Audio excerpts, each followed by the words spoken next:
Nate, good to see you. Thank you for coming in. Good friend for a lot of years. And it has 35. 35 years. Wow. Make sure that right. We got it right. We got it right that time. Yes, sir. Yeah, I mean, we've crossed paths in a lot of different ways over the years. Yes, sir. And now I'm taking on this challenge of county commissioner. And you reached out right away and said, hey, I want to support you whatever way I can. We do. And I said, what about this? So, yeah, man, you've got a story of your own that we want to talk a little bit about here today. Okay. But I mean, I met you when you were down at Ridgewood, yes, and by the time I got there, you had already got a lot of years under your belt at Ridgewood. So yes, sir. How did you're not from here, but you came here. Tell us about that. Grew up in Marion County on a dairy farm. Went 4 years in high school. Ag education and FFA were a big part of my high school career. I knew when I was growing up, I wanted to do one of two things probably, either be an ag teacher or be a minister, and I don't think there's any difference, I really don't. But after that point in time, went to Ohio State University, spent 12 years at Ohio State. Now I need to explain that to How do you Chuck. get 12 years at Ohio State? 4 years every day to get my bachelor's. Okay. 1 night a week for 8 years to get my first master's degree. Okay. With a 3/4 ton pickup truck to Columbus. From here. From Coshocton? Yes, sir. Oh, 1 night a week for 8 years. Yes, sir. My. But at that point in time, I had already been teaching here for a little while, but I started teaching in the 1960s. Okay. Believe that or not. And as a student teacher, I had already, at that time we had extension and we also had ag education teaching. And I had spent I'd spent a summer as an ag 4-H agent in Wyandotte County. Okay. And that's been the biggest blessing, because that's where I met my wife. In fact, it was interesting, Chuck, because one of my responsibilities was to grade gardens. So I happened to be at this one young fellow's house one day, and I knocked on his door to grade his garden, and the most beautiful girl I'd ever seen in my life answered the door. But anyway, it was so interesting because I was there for the summer, and my father-in-law, who wasn't a father-in-law at the time, just a gentleman, the father of the family, said, I wonder why that guy kept coming back out here to grade that garden. But anyway, it was such a blessing. We've been married 55 years. Terrific. So yeah, very much so, Chuck. Terrific. So after I got out of there, I actually went to Evergreen High School and taught agriculture education for a while. Where's that at? Fulton County, clear up northwest according Michigan, Indiana, Ohio. Okay. Yeah. And after that point in time, went to Riverdale, which is in Hardin County. Okay. Taught ag education for 2 years. Had an opportunity. I was approached by a gentleman from the Department of Natural Resources to go to Columbus and work with the Ohio Department of Natural Resources for 2 years as something called a program specialist. So I had 15 counties in this area working with soil water conservation districts. It's still ag, it really is. But the thing is that at that point in time, now they have something called compensatory time, which means if you're out till midnight, well, you don't go until noon the next day. We had an old style boss, which that's the way it should be, but it didn't matter that I'd be in Steubenville at midnight. I actually was back in New Philadelphia at 8 o'clock the next morning for work. And our daughter Trista had been born, and there was times I went 2 weeks I didn't see Trista. Oh my! So, and that's not going to happen in my life. I mean, like you, family, faith is so important. So I had an opportunity, got a phone call from a gentleman named Bill Cadill here at Ridgewood. Yeah. Mike Miller was the ag teacher at the time, and Wendell Waters was the second ag teacher. Okay. So they had released Mike, and Wendell had decided he wanted to farm full time, which I'm so glad he did. And that left the opportunity for an open agriculture education teacher. So the next 26 years I spent here at Ridgewood. What year was that you started there? 1973. 73, back in the wooden wagon days, I guess. But anyway, at that point in time, the day I retired, or the day it came out in the newspaper that I was going to be retired, Dave Gress from Fruit Growers Marketing in Newcomerstown called, said, Nate, would you like to represent Ohio FFA marketing Ohio apples? Oh, wow. So I spent 2 years driving to every school in Ohio. In addition to teaching? No, at that time I had retired. Oh, you stepped back from, this was after retirement. Yeah, okay. I retired the first time, Chuck, 26 years ago. Anyway. 2000. 1999. 99, okay. So for the next 2 years then, I'd spent marketing Ohio apples, driving around, working with ag teachers. It was a good deal. And at that point in time, I decided that, and then it became an opening down at the alternative school. Okay. The alternative school here in Coshocton County, there's some confusion between the alternative and opportunity school. Okay. The opportunity school are for those kids who desire to want to go back and complete their education. Okay. The alternative school is for those students who not quite done what they're supposed to do in high school or in school or in elementary school even. And it's the students where they send the ones that are suspended and expelled. Oh, okay. So for the next 8 years, I had 1,800 students, all of them suspended and expelled. 8 years you did that? Yes, sir. Wow. Loved that job, Chuck. Really? Yeah, I got to tell you, every morning I'd get there at 6 o'clock, and every morning God and I'd walk down the sidewalk together, and I'd mention every student by name, and we'd talk about some things, and I know you are a man of faith, and I hope people understand how important that is. We're so blessed here in Coshocton County to live where we can live our faith. Right. It doesn't matter. Right. Walked into an office this morning, and a lady asked me, she said, I was going to call you today. She said, I've just been diagnosed with breast cancer. Would you consider saying a prayer for me? Stopped right then. I've gotten over the fact where saying, yeah, I'll pray for you. I do it right then. Yeah, and I know that's you terrific. do, Chuck. I know you do too, Chuck, and it's so important. Yeah. It's so important. So, but I love that job at the alternative school. I mean, you were an educator, you were an administrator, Yes, sir. but you were more than that to those kids. And I mean, I hear people talk about you in your years at Ridgewood as you had a big influence on people, and not just as a teacher. I don't know how that. I mean, that's a terrific quality. I'm not sure how all that happens. You know, I did a little coaching, and I realized then, as a coach, you get to have influence in other ways that you never really anticipated, right? Exactly. There was a lot of times, Chuck, I became more of a dad than the dads were. And Oh, that yeah. kind of important. But the biggest deal is the fact that as an ag teacher, you have the kids for 4 years. You talk about, I became part of their family. That's right. They become part of my family.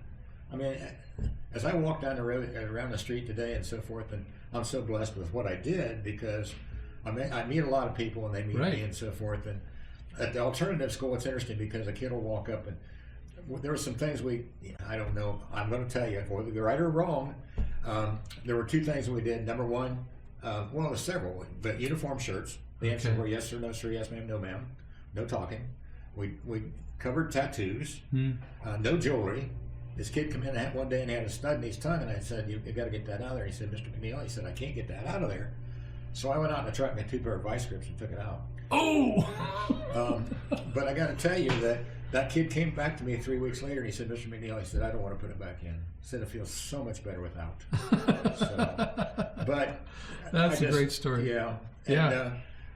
During First Farm Fridays, a boy walked up and was covered in tattoos and he said, Mr. McNeal, and I shook my hand and Wendell Waters and David Lapp afterwards and said, I'll bet that was an alternative school kid. I said, yes, it was. I said, once you get past the crust, there's some really neat kids. Right, right. Well, you've impacted them. I mean, I remember somebody was telling me that you taught them some, I think it was welding skills he was talking about. Because I mean, Ag Ed was more than just about plants and animals. You know, Definitely. it was about carpentry and welding and Yes, sir. metal forming and all that other stuff. You know, you guys did a lot of stuff. Yeah, parliamentary procedure, leadership skills, public speaking. Right, Yep. right. So, and such a blessing. then, I mean, the ag program grew like crazy, and now they have 2 teachers down. Well, you Yes, had you brought in a second teacher, Yes, I think, sir. right? Your Yes, sir. last years, Yes, sir. and now Ridgewood has a great reputation, a big program. They go all the way down to the 8th grade, I believe now. Yes, sir, they do. So yeah, it's and it's kind of funny at Pearl Valley Cheese. We do a lot of cheese fundraisers for FFAs around the county or around the state rather, and I get to go and make those deliveries. And I love talking to these ag teachers because Sure. I mean I almost in my back of my mind I compare them to you because I know what you were doing at Ridgewood, Sure. and I see these guys and I say, yeah, he's like a Nate McNeal, or this guy's not quite up to par yet, Oh, you know. I don't know about that. Well, no, but I mean, you have set the example. I mean, you got a gold standard for what an ag educator could be, you know. So that's terrific stuff. Well, I think one of the things I've always thought, Chuck, is the fact that I don't want to ever be at a place where I couldn't walk right down the street beside a kid and he's not afraid he's not concerned with what I'm doing. Yeah. I mean, we gotta live our life that way. Yeah. So, and I know you do on a daily basis. Well, thank you. You live your Thank life you. that way too. Great family, by the way. Thank you. you. Have a great family in the community.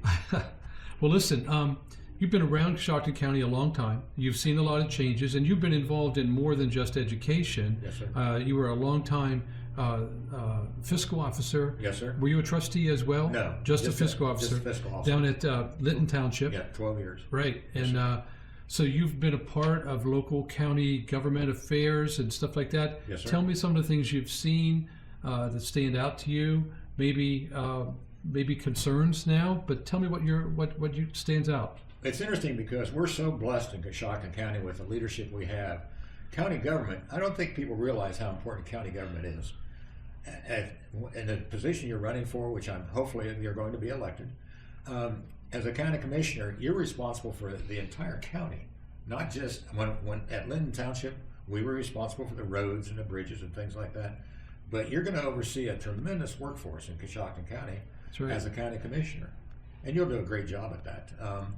I've been through a lot of commissioners over the years, and we've had really, really good ones. The thing is that I think what's going to be interesting is, Chuck, you're going to represent a little bit of the eastern and central eastern part of our county. Okay. And there's been a lot of representation in the county commissioners over the years from the western side of the county. There's nothing wrong with that, but the nice thing about it is the fact Chuck Ellis is going to represent each and every person. Yeah. It doesn't matter where you live in this county. The thing is, you're going to be approachable. Yep. I mean, you're gonna let people know what's your email address. I'm sure I'm gonna let them know your telephone numbers. Hopefully they're nice enough that they don't call you after 10 o'clock. Right. But the thing is that you're going to represent everybody. Right. That's what we need in the county commissioners today. Well, and that's what I think. Our family's been making cheese over there at Pearl Valley for almost 100 years.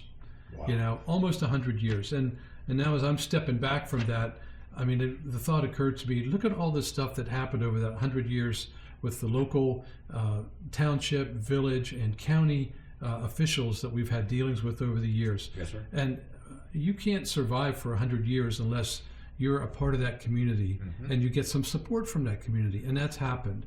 So now at this juncture where I'm at in life, I've been able to transfer ownership of the business over to the next generation, our kids and our 2 boys and our nephew. And Sally and I are still involved, but sure. I've just got time now that I can throw into another worthwhile project. And I think this county commissioner position, I think I'm suited for it. I think I can do this job. So, you can, and you will. Yeah. Only thing is, I think there's one problem that you have. Uh-oh. I'm not so sure you're only looking at 4 years. I think you need to consider looking down the road longer than 4 years. Well, we'll see about that. Let's get the 4 years. Let's get the first one started. Yeah. And that's going to happen. Yeah. I really think that's going to happen, Chuck. People like you. Well, and thank you. People like your family, and like I mentioned, you're a man of faith. We are not in a position in this community where we back away from that. Yeah. When I first came over here, my parents had lived in Marion County at that point in time in 50, 60 years, and my dad made a comment to me. He said, if we weren't part of that community in Marion County for that long, he said, I'd move over here. Huh. He said they had gone to the Coshocton car dealership to think about buying a car, and the man handed him the keys. He said, this is the only place that we didn't have to have somebody riding in the back with us. And he said, they didn't know us from Adam. I said, Dad, that's Coshocton County. Yeah, that's a good story. County. Yep. Yeah. When I was a junior, I got to come over here once a year with our 1-ton farm truck. I got to get out of school, come over here one day a year. We stopped at Warsaw at the little village market there and got a loaf of bread and a quart of milk, each of us, and a quarter pound of meat. We made our sandwiches. We went to Broken Arrow Mine, got the load of coal, drove back to Prospect. I got the shovel in the basement, but that's my first representation with Coshocton County.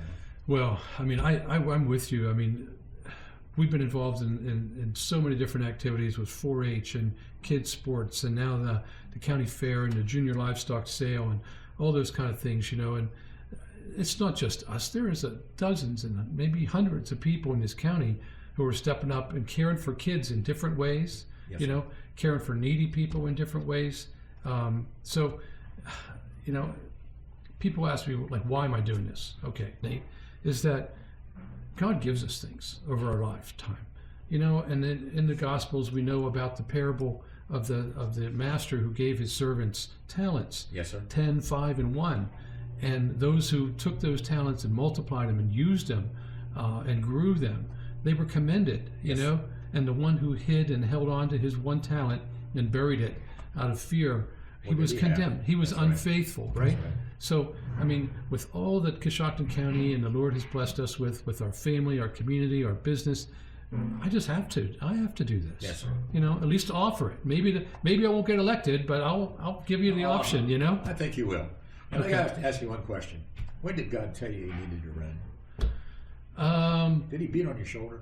Well, not really necessarily. It was like a slow urging, as I started to understand that this position was going to be open, did I want to do it? And then when I finally asked my wife, I really thought my wife would say, oh, let me think about that. She jumped right now and said, yes, you ought to do that. That's Sally, though. So I think that was probably the confirmation whenever she said that. Yeah. I always thought it was a good marriage, Chuck. If you think in terms of a double yoke, the old oxen with a double yoke, can you imagine what it'd be like pulling a double yoke with one person? Wow. Wouldn't work. Yeah. Would not work. So that's what a good marriage is like. Well, she's a great supporter for me, and this whole campaign, we travel around the county to different meetings, and she loves to go and meet people and talk, and she's definitely the campaign staffer for sure. Yeah. So. Okay. Hey, Nate, thank you for your time. I appreciate the conversation. I do too. Appreciate your support. And I appreciate your friendship. Well, I do too. Yes, sir. Yeah. Good. Good friend, long friend, and that's right. Hopefully, it will continue for a long time. It's going to, as far as I'm concerned. Yeah, very good. You too. Thanks, Thank you, Nate.